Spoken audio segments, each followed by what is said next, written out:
Indefinite integrals.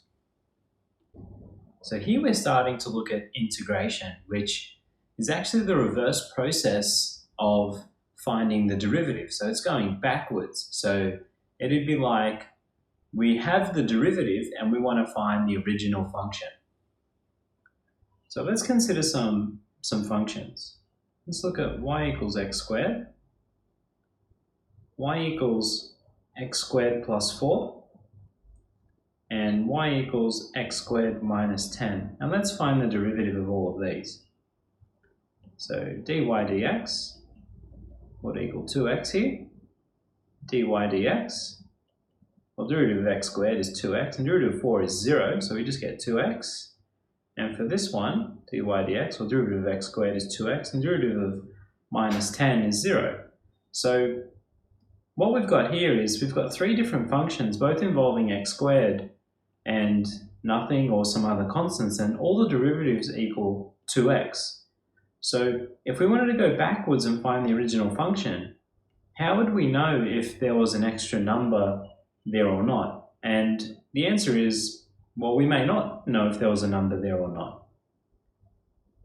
So we just need to consider this when finding an integral.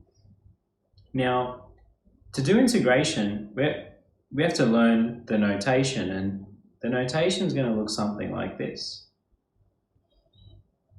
And what this is saying is that if this was our derivative, we want to find the original function. So it would be the integral of 2x, and the dx here is similar to the dy dx notation, where it's just telling you what you want to treat the variable as. And in this case, we want to treat the variable as x. And the basic rules for integration is that we, instead of minusing 1 from the power like we do with differentiation, we add 1 to the power. So adding 1 to this power is going to give us 2. And then we divide by the new power that we have. So our new power is 2, and we divide the function by 2. And one last little step, specifically with indefinite integrals. This is an indefinite integral because we can have two little numbers here, which we'll look at later.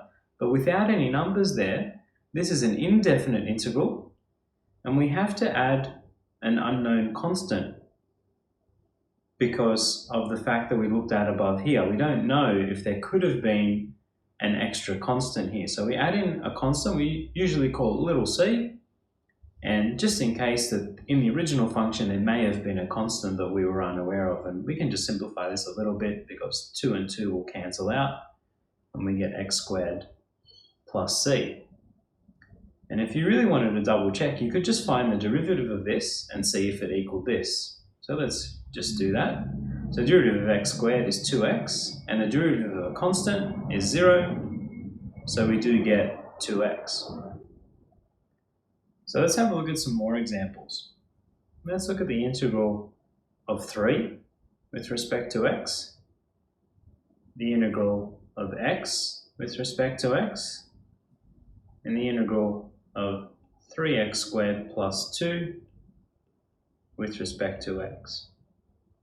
So whenever we have the integral of a constant, we just add on our variable at the end. So the integral of 3 is 3x, and we have to add on our constant at the end. And it should make sense because if we differentiate 3x, we get 3. Now, whenever we've got a variable, we need to add 1 to the power. So adding the power is 1 there, so we add 1 and get 2, and divide by the new power plus a constant, and that will be our answer. Now, whenever we have the integral of multiple terms that are either added or subtracted together, we can just find the integral of them individually. Because the integral of a sum is the equivalent to the sum of the integrals. So what do we mean by that? This could actually be rewritten as the integral of 3x squared plus the integral of 2 with respect to x for each. So we can just go ahead and integrate these separately. So we'll add 1 to our power and divide by the new power. And whenever we have the integral of a constant, we just add the variable on the end, and we're going to plus our constant. 3's will cancel out, so we get x cubed plus 2x plus c. Let's have a look at another example. The integral of x minus 2 times x plus 3 dx.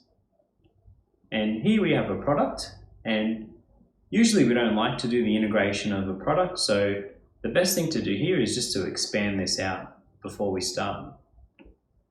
So this will just be the integral, or x times x is x squared, x times 3 is 3x, minus 2 times x is minus 2x, and minus 2 times 3 is minus 6.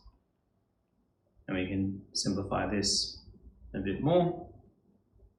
So with the integral of x squared plus 3x minus 2x is just going to be x minus 6.